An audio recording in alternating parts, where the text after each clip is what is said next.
What if I told you that almost everything in your kitchen is fake? The milk, the bread, even the peanut butter, they've been completely transformed from what your great-grandparents ate. Today, we're exposing 25 foods that got a corporate makeover, and you won't believe number 17. Part 1. Dairy and Alternatives.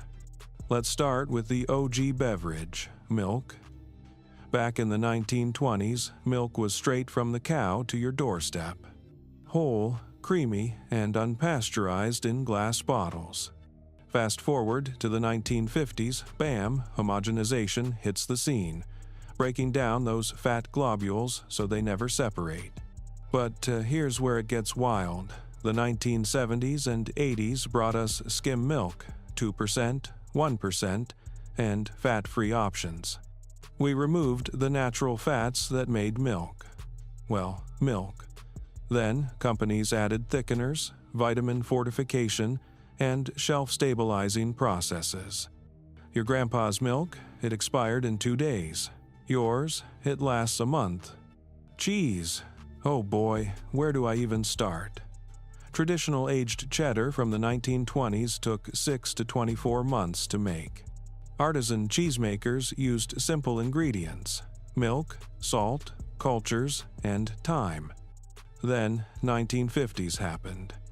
Enter processed cheese, Kraft singles, Velveeta, and cheese spreads. These bad boys contain emulsifiers like sodium phosphate, artificial flavors, and colors that would make your great-grandmothers cry. They melt perfectly, sure, but they're technically cheese products, not cheese. The FDA had to create a whole new category for this stuff. Yogurt time. 1920s yogurt, fermented milk. That's it. Bulgarian immigrants brought this tangy goodness to America, and it was sour, thick, and probiotic-rich. But Americans in the 1960s said, too sour. So what did Big Yogurt do? They added massive amounts of sugar.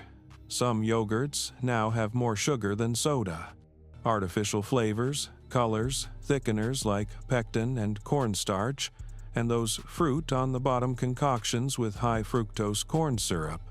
Modern yogurt is basically a dessert pretending to be healthy. Ice cream. The 1920s version was a light, cream, milk, sugar, eggs, and real vanilla or fruit. You could taste every ingredient. The 1950s to 70s brought us industrial ice cream with some sketchy additions. Ever heard of castoreum? It's beaver butt secretion. Yes, beaver butt, used as a natural vanilla flavoring even today. Modern ice cream also uses guar gum, carrageenan, and artificial colors. Some ice cream has so little cream that it's legally called frozen dairy dessert. We've been lied to. Peanut butter, this one hurts. 1920s. Peanut butter? Literally, ground peanuts, maybe salt. The oil separated on top, and you stirred it. Real, simple, delicious. Then, Skippy and Jif showed up in the 1950s to 60s with a mission: never separate again. Part 2. Baked goods and grains. Now, we're hitting the carb zone. Bread, the staff of life, right? Wrong. 1920s bread was made by your local baker with flour, water, yeast, and salt.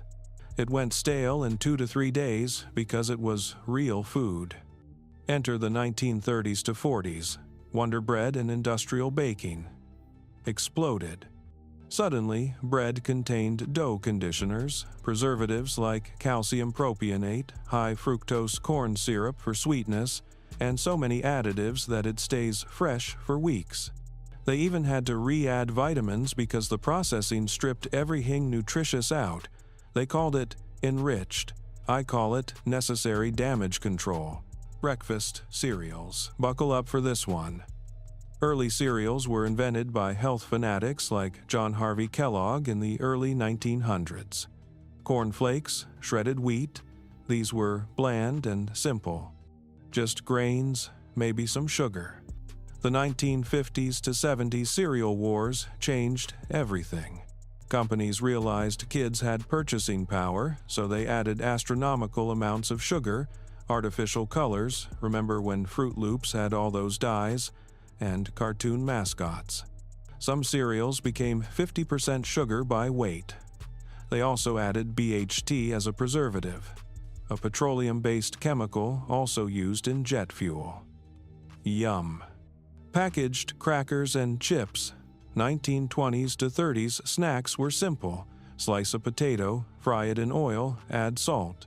Crackers were flour, water, oil, salt. Then the 1960s to 80s happened, and snack science went nuclear.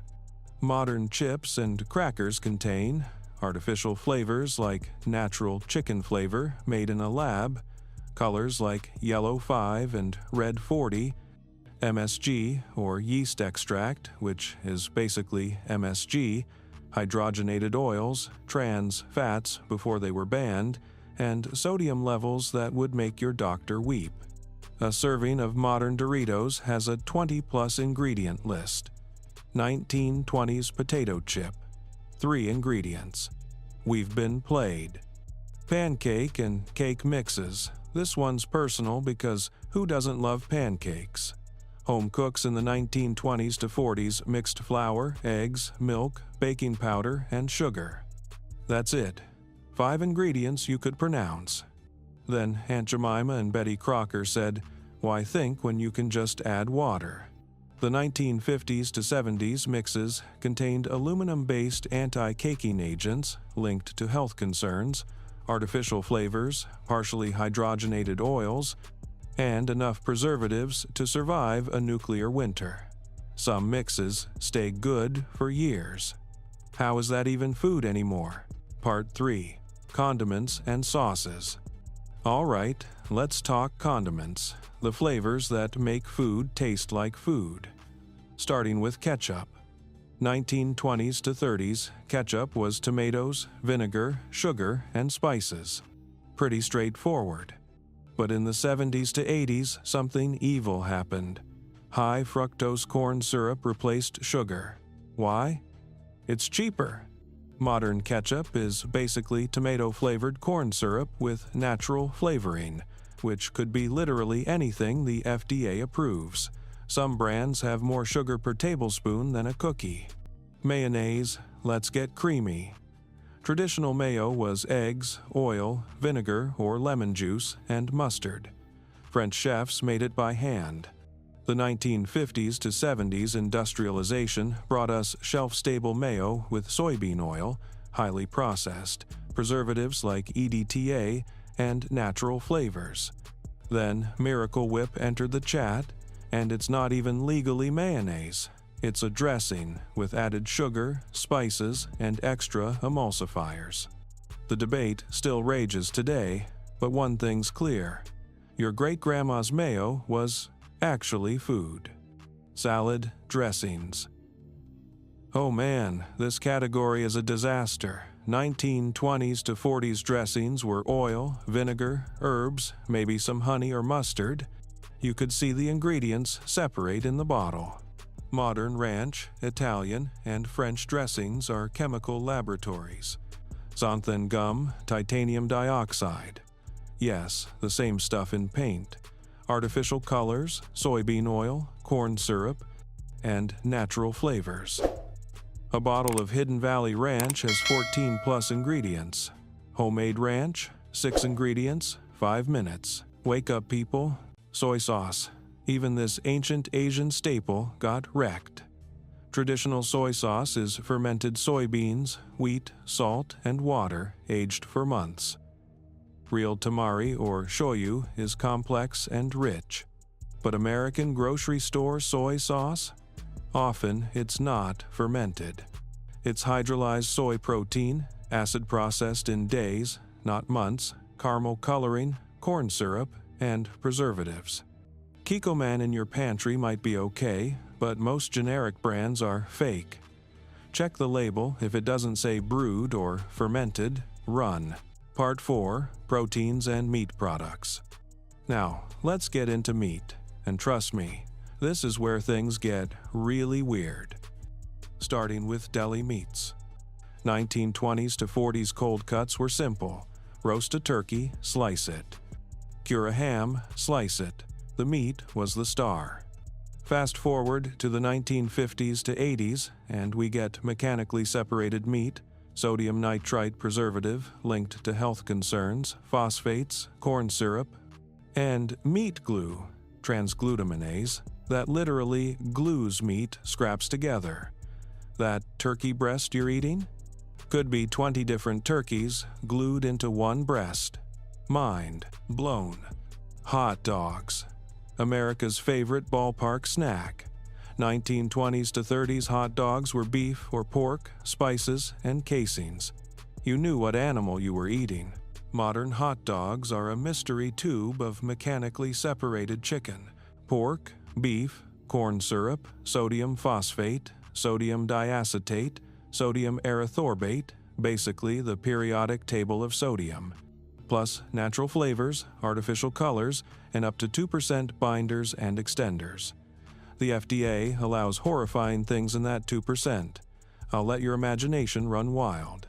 Canned meats, let's talk Spam. Introduced in 1937, it was revolutionary for World War II soldiers. Original Spam was pork, ham, salt, sugar, and sodium nitrite. Not healthy but straightforward. Modern variations now include modified potato starch, sodium phosphates, and longer lists of preservatives. Plus, we've got Vienna sausages, potted meat, and other canned meat products that are legally not allowed to be called meat. They're byproducts, lips, organs, mechanically separated everything. Your Depression-era great-grandparents ate these out of necessity. You're eating them by choice. Frozen fish products. Fish sticks? Anyone? Pre-1950s, you ate fresh or salted fish. Period. Then, Gorton's fishermen showed up with breaded, frozen fish sticks. Genius marketing to get kids to eat fish. But check the ingredients. Pollock, the cheapest fish, modified food starch, yellow corn flour, sugar, partially hydrogenated oils, artificial colors, and natural flavors. Some fish sticks are more breading than fish. Legally, they only need to be 60% fish. You're paying for crunchy air. Part 5. Beverages and sweets. Let's talk drinks, baby. Soda started as pharmacy fountain drinks in the early 1900s. Carbonated water, real sugar, and natural flavors. Coca-Cola literally had cocaine until 1903. The 70s to 80s brought the high fructose corn syrup revolution. Suddenly, Coke, Pepsi, and every soda swapped real sugar for HFCS, cheaper and sweeter. Studies now link HFCS to obesity and metabolic issues. Plus, modern sodas have phosphoric acid. Weakens bones. Artificial colors like caramel color IV, potentially carcinogenic, and enough caffeine to power a small city. That real thing? It's not so real anymore. Fruit juices, parents think they're being healthy, but surprise. 1920s to 40s juice was literally squeezed fruit. That's it. Orange juice was seasonal because oranges were seasonal. The 1950s to 80s gave us concentrated from concentrate and juice drinks that are 5 to 10% actual juice. Sunny D, High C, Capri Sun, these are sugar water with artificial colors, flavors, and vitamin fortification to make parents feel better. Even 100% juices often heated, deaerated, stored for months, and then reflavored with flavor packs. Fresh squeezed OJ? More like reconstituted chemical soup. Chocolate and candy bars. This hurts because I love chocolate. 1920s to 30s candy bars like Original Hershey's were chocolate, sugar, milk, and cocoa butter. Quality ingredients, simple process. Modern candy bars replace cocoa butter with PGPR, polyglycerol, polyricinoleate, petroleum-based, vanillin instead of vanilla, TBHQ preservatives, and tons of fillers. Some chocolate bars don't meet FDA standards for chocolate and have to be labeled chocolate candy. European chocolate still uses real ingredients. American chocolate? It's been downgraded for profits. Packaged cookies, Oreos, Chips Ahoy, Fig Newtons, we grew up on these. Original cookies from 1920s to 40s, bakeries used butter, flour, sugar, eggs, and flavorings. Industrial cookies swapped butter for trans, fat-laden, partially hydrogenated oils, finally banned in 2018. Artificial flavors, high fructose corn syrup, and so many preservatives that some packages boast 2-year shelf life. Your grandma's cookies went stale in a week. These cookies outlive pets. That's not food, that's science. Part 6. Frozen and convenience foods. Final category, frozen and convenience foods. TV dinners exploded in the 1950s when Swanson had 260 tons of leftover turkey. They threw together a tray with turkey, cornbread, gravy, and peas. Original TV dinners were recognizable food. Today's frozen meals? Salisbury steak made from mechanically separated meat, gravy with xanthan gum and caramel coloring, mashed potatoes with mono and diglycerides, and enough sodium for 3 days. Plus, those black plastic trays can leach chemicals when microwaved. Convenient? Yes. Food? Debatable. Frozen pizza, America's favorite lazy dinner. Early 1950s to 60s frozen pizzas were simple. Dough, sauce, cheese, maybe pepperoni. The freezer section was tiny. Now, the cheese is imitation mozzarella, oil and starch. The sauce has high fructose corn syrup. The crust has dozens of chemicals including L-cysteine made from human hair or duck feathers. Yes, really. And the pepperoni is mechanically separated chicken pretending to be meat. A $3 frozen pizza isn't food. It's a chemistry experiment you're putting in your body. There you have it. 25 foods that got a corporate makeover between the 1920s and 80s. From milk to pizza, almost everything has been altered, processed, and pumped full of chemicals that your great-grandparents would never recognize. The wild part, this is just the tip of the iceberg. If you want me to expose more foods or dive deeper into any of these, smash that like button, drop a comment with which food shocked you most, and subscribe for more mind-blowing food history. Would you eat 1920s food over modern food? Let me know below. Thanks for watching, stay curious, stay healthy, and remember, read your labels. Peace.